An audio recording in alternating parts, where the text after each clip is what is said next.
أعوذ بالله من الشيطان الرجيم. بسم الله الرحمن الرحيم. والذين آمنوا وهاجروا وجاهدوا في سبيل الله والذين آووا ونصروا أولئك هم المؤمنون حقا لهم مغفرة ورزق كريم. سورة الأنفال 74 نمبر آیت. په دې آیات کې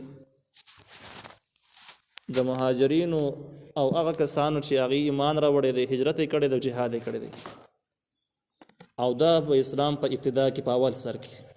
کوم د اولین او سابقین ویل کېږي، دغه شان هغه خلک چې په اول نمبر کې دغه مهاجرینو ته فنا ورکړې ده او په خپل باندې ایمان هم لرو، د خلکو سره مرسته هم کړې ده، فنا یې ورکړې ده.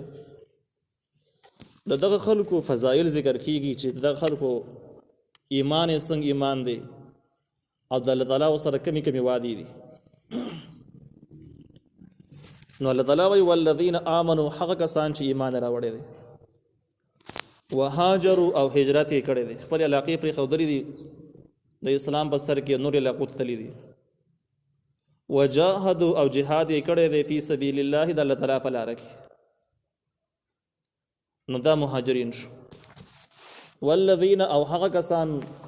آووا ونصروا چې ځای ورکړی دی او د هغوی امداد یې کړی دی، دا د مدینې منورې انصار شو او دا د اسلام په ابتدا کې. نو الله وایي اولئک هم المؤمنون حقا، دغه کسان همدغه مؤمنان دي په رښتیا سره. حقا په معنا د کاملا سره هم راځي، یعنی کامل مؤمنان دي، او حقا په معنا د رښتیا سره هم راځي چې دا رښتونی مؤمنان دي. دومره سخت د ایمان راټینګول او دومره کړاوونه د اسلام په سر کې تیرول، دومره سخت احکام باندې عمل کول، دا د کلک ایمان نښه ده او دا د ښکاره ایمان نښه ده. دې آیت نه معلومه شوه چې مهاجرین او انصار د دې ایمان بیخي یقیني دی، حق ایمان دی، یقیني ایمان دی یا کامل ایمان دی. نو که دا حقا په معنا د کاملا سره شي، نو معنا د پوره ایمان سره به چې د دې ایمان مکمل کامل ایمان دی چې الله غواړي همدغسې ایمان نه دی. او که حقا په معنا رښتیا سره شي، بیا به معنا واضح ده چې د دوی ایمان بیخي ښکاره ایمان دی، پټ ایمان نه دی. کوم کسانو چې هجرت نه دی کړی، د هغوی ایمان شکمن دی، کېدای شي ایمان یې راوړی نه، منافقت یې کړی، خو د دوی دا ایمان د ښکاره ایمان دی، رښتونی ایمان دی. دا د اهل سنت والجماعت مستقل دلیل لري، صحابه کرام پورې خبرې کول، خاص کر مهاجرین او انصار پورې کول، دا عظیم جرم دی او دا د دې آیت صریح خلاف دی. په دې وجه باندې شیعګان منګه باطل فرقو کې شمارو، باطل خلک ورته وایو، ګمراهان یې ګڼو، چې هغه به صحابه کرام باندې بې حسابه تهمتونه لګوي، لعن طعن پرې وایي، او د علي رضی الله عنه ته تقریبا د خدای درجه ورکړې ده. باقي صحابه کرام چې کم دي نو هغه بیخي د اسلام نه بهر کړي. په دې حال چې کم د شیعګانو کم تنظیم دی په ایران کې، سپاهي پاسداران په نوم باندې حیات الله خمینی د هغې سربراه تېر شوی دی. نو هغې په خپل کتاب کې لیکلي دي، اخرني کتاب کې، چې د سپاهي پاسدارانو اهداف څه دي. نو په هغې کې ډېر عجوبه خبرې لیکلي دي. دا خبره پکې هم لیکلې ده چې سني مسلمان له چې یوه څپېړه ورکړي نو دا د یوې عمره ثواب لري، او یو سني مسلمان چې شهید کړي د دوی په اصطلاح کې دوی ته مړ وایي، نو وایي دا داسې ده لکه تا چې عظیم تا رسلو شهیدانو عمر اجر وایي وګاټ. په دغه وجه باندې به شیعګانو د سنیانو دا کم فسادات چې روان دي، کم اور چې د شیعګانو پل کړی دی، همدغه فتنې دي. دوی وایي چې موږ به زموږ د سپاهي پاسداران اخرنی هدف دا دی چې موږ به حرمین شریفین قبضه کوو، مکه معظمه به نیسو، مدینې منورې باندې مقابض کیږو، او بیا داسې هم وایي چې د نبي کریم صلی الله علیه وسلم په خوا کې چې کوم صحابه کرام دفن دي، هغې باره کې دوی د بوتانو الله لفظ استعمال کړی دی چې دا به موږ د خوا نه ګزارو، دا ځای به د خالي کوو، صفا کوو به دي. دغه شان د کې په جنت البقیع کې چې کوم صحابه کرام دي، قبرونه دي، تقریبا 100,000 صحابه کرام په جنت البقیع کې دفن دي. هغې باره کې دوی خوشي نظریات لري، حالانکه دغه کسان اکثري مهاجرین او انصار دا بل څوک نه دي.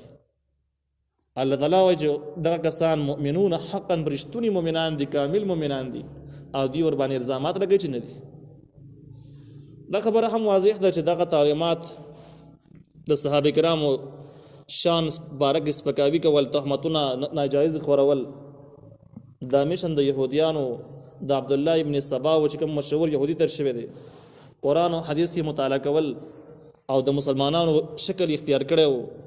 او دا غي نه بعد د قرآن او د حدیثو دعوه به کوله، د نبی رسول الله محبت اظهار به کو بخکاره باندې. هغه وخت راخکاره شو چې کله نبی رسول الله وفات شو، هغه پورې ځان پټ کړو، او بیا د غي نه بعد د نبی رسول الله بیانو باندې تهمتونه شروع کړل، ناجایز الزامات په ولګول، صحابه کرام باندې ولګول. هم دغه خلکو دغه کاروایان وی چې تقریبا 70 هجری په د 25 نواله 70 هجری پورې په لکونو مسلمانان دي کې شهیدان شو. د دې فتنو زیات آغاز چې کوم دی د عراق نه کیږي، او دې باره کې کنز الاعمال ولسم جلد کې یو حدیث مبارک هم د نبی علیه السلام موجود دی. حدیث مفهوم دا دی چې په عراق کې به داسې خلک راپورته کیږي،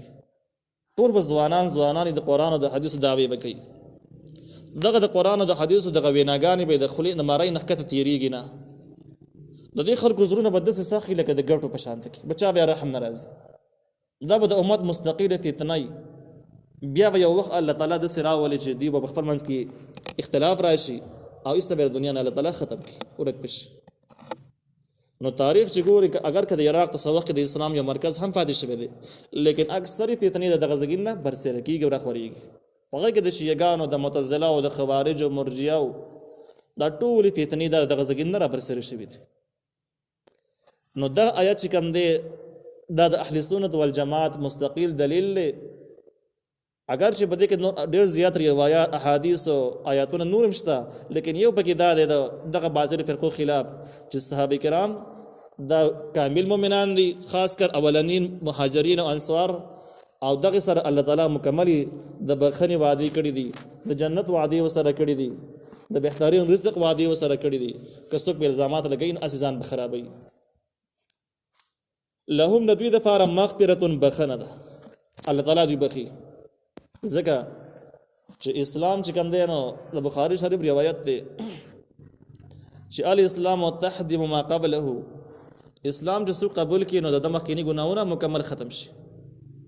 دغه شان د هجرت مخکینی ګناهونه ختمي، نو دوی اول ایمان راوړل دي به هجرت کړي دي، نو معلومیږي دا چې دوی ګناهونه ختم شوي دي، نو دوی لپاره مستقله بخنه ده. ورزق کریم او رزق دی عزتمن جنتی خوراکونه به الله تعالی ورکوي. والذین آمنوا حق کسان چې ایمان راوړل دي من بعد الذین ورستنه بعدو رستنا چې څوک وایي د دینه مراد فتح مکه ده، چې مکه فتح شو دا غینه بعد ایمان راوړل دي. څوک وایي د دینه مراد صلح حدیبیه ده، صلح حدیبیه تقریبا 25 هجری کې شو او مکه فتح د 8 هجری کې شو. نو یا خو د 6 هجری مراد ده یا د 8 هجری مراد ده، لیکن مشهور ده چې دینه مراد صلح حدیبیه ده کوم چې 25 هجری کې شو. دا غینه بعد چې ایمان راوړل دي، وهاجروا به هجرت کړي دي، وجاهدوا جهاد کړي دي معکم ساس په ملګرتیا کې. الله فاولئک منکم دغه کسان هم تاسو نشمار دي. د دې مطلب دا دی چې دغه ورستانی د صلح حدیبیه نه بعد چې کوم مؤمنان پیدا شوي دي هغه هجرتونه کړي دي، جهادونه کړي دي، نو دغه کسان تاسو بدل کې شمار دي. په دې معنی سره چې د علم میراث کوم مسله وجه مهاجرین او انصار به یو بل وارثان ګرځيږي، نو بدغه حکم کې دی باقاعده سره شریک دي. اگر چې مرتبه او درجات چې کوم دي مرتبو کې فرق شته، ځکه د اعمالو په فرق سره مرتبو کې فرق راځي، لیکن په حکم کې فرق نه راځي. نو حکم اماقه مخکینه دی د میراث، البته مرتبو کې فرق شته. کم چې د حدیبیه نه مخکې هجرت کړي د جهاد کړي دغه مرتبه د الله تعالی په نسبت ډېری بلند دي. واولو الارحام بعضهم اولى ببعض في كتاب الله، او خواندان د خپل ولی بعض ردوینه ډېر اولادي د بعض نورونه په کتاب الله د الله په کتاب کې د الله تعالی په حکم کې. دا اساس د آیات کماله دار سورۃ اخرنۍ حصہ ده د دې آیاتو. نو بدی آیات سره مخکینه حکم منسوخ شو. مخکینه حکم دا و چې مهاجرین او انصار چې کوم دین او دی د یو بل وارثان دي، یو بل میراث داخله کسان وړي شي، مهاجر د انصار او انصار د مهاجرینو نه. لیکن بدی آیات سره دا حکم منسوخ شو، د هنګامي او ابتدایي حکم. او دلته کې الله تعالی دا مسله واضح کړل چې د میراث لپاره په الحال اصل سبب چې کوم دین او رشتہ داری خپل ولیده هغه هجرت او دغه شان د انصار توب نشو نو مخکینه حکم د دې آیات په وجه باندې منسوخ دي دا هغه چا په نسبانه چې کم خلکو د مخکینی آیاتونو معنی د سکړی و چې مالکم من ولایتهم وبعضهم اولیاء او بعضی وارثان د بعضی نور دي چې اولیاء په معنی د وارث سره شي نو بیا بدلته کې نو دا منسوخ ګرځي دا اکثر علماء رائے ده کم کې عبد الله ابن عباس رضی الله عنه هم شامل دي کم خلک چې وایي چې اولئک بعضهم اولیاء او بعض دی بعضی ملګری د بعض نور دي ناغي بیا وایي چې د دې د میراث سره تعلق نشته لیکن دا خبره صحیح نه ده ځکه په دې کې ډېر روایت نور هم شته دي احادیث پکې هم شته دي نو دلته الله تعالی وایي چې اول الارحام خوندان د خپل ولی بعضهم بعض ردوین اولا به بعض ډېر اولاد د بعض نورونه په کتاب الله د الله تعالی کتاب کې اولل چې کوم دي فاروی کې پښتو کې دې معنا دا والا یا مالک ارحام جمع د رحم ده رحم هغه د خېټې هغه حصے ته ویل کېږي چې کوم کې ماشوم پیدا کېږي دغه حصہ د خپل ولای لپاره بنیاد ګرځيږي نو بده وجه د رشته د هم دغه ارحام ویل کېږي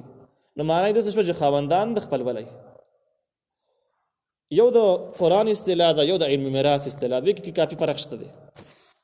سورۃ النساء کې چې کوم حصے مقرر شوی هغه حصو ولاته په علم میراث کې ذویل فروض ویل کېږي د فروض حصو خاوندان بیا راغی نورسته چې کوم حصے حدیث مبارک کې دي چې کله مقرر کوم حصے چې الله مقرر کړل د خپلوانو د پاره هغه حصے چې کسان ته میلاو شي او بیا ته کم مال پاتې شي نو دغه به عصبات ته میلاويږي عصبات خپلوانو ته ویل کېږي چې د مړی د نکانۍ کې بنکانۍ کې راځي د مړی د طرف نه چې کم نارینه خلک دی نږدې دي نو بیا باغې ته میلاويږي چې کم ډېر نږدې دي نغه ته میلاويږي چې کم لري د نغه پاتې کېږي په طریقه باندې براوانی بیا چې کله د یو مړی ذویل فروض یې نشته دی یا اشتر هغه باندې مال تقسیم شو لیکن عصبی نشته چې هغه ته باقی مال هغه باندې تقسیم کو نو په دې صورتونو کې بیا د سکیږي چې د مال به د مور طرفه چې کوم خپلوان لکه ماماګان شو د مور طرفه تروریان شوي دا مال به هغه طرف ته منتقلیږي نو په علم میراث کې هغه ته بیا اول الارحام ویل کېږي نو دا البته کې درې قسم اصطلاحات شو ذویل فروض عصبات او ذویل ارحام لیکن دغه اصطلاح ورستانه اصطلاح ده دا ورسته خبرې شوی ده د قران اصطلاح د سنت قران کې اول ارحام خواندان د خپل ولای نو دغه معنی شونه بده کې د نبی چې کوم دي ذویل فروض او عصبات او دغه شان د کوم ته علم میراث اول الارحام ویلي دي چې د مور طرفه رشتہ داري دي هغه ټول د کې شامل دي او د دې مطلب دا ده چې کم خپلوان ډیر نږدې دي هغه ډیر غواړي په میراث کې د هغه نه چې کم لګ لري دي نو زده کې په اول نمبر د سورۃ النساء مطابق ذویل فروض له حصے ورکی چې کم پاد شو عصبات براواخلې کم چې د مړي طرف نه خپلوان دي او چې کم ډیر نږدې دي نو هغه ته میلاو شي چې دا غینه پاد هغه پکې نو بیا بل ته میلاو شي دا سبري طریقه باندې تقسیمي کې چې د عصبات پیدا نه شو د پکې نشته د سي مړې دي بیا به د مور طرف نه کم خپلوان دي هغه ته میلاو شي او دغه طریقه باندې مال تقسیم شي نو دا اشاره شو دی خبرې چې د میراث لپاره سبب د خپل ولی شو او مخکې کوم مسله چې ونه غدي زمني ختم شو منسوخ شو دا د الله په حکم کې ان الله یقین الله تعالی بكل شيء علیم په هر څه باندې خبر دی